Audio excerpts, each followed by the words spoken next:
Oh, harvest na tayo ng ating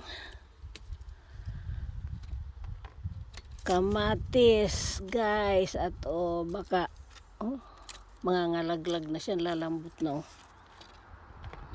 Kaya harvest na natin. Kaysa naman malaglag lang siya, di ba? Nagkasabay-sabay naman kasi silang mahinog. Ba yan? Dapat utay-utay lang kasi hindi naman makain lahat. Makain lahat. Makain talaga lahat. Oh, ayan na. Nabali na. Ayan na. Tuluyan na nga siya.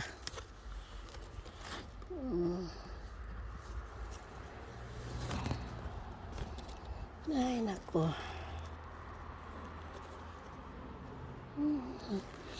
Medyo hilaw-hilaw pa dito. Ito, hinog na talaga sila.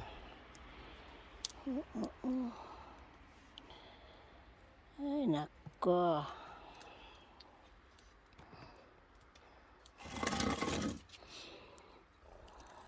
Diba? Kapag may itinanim, may aanihin.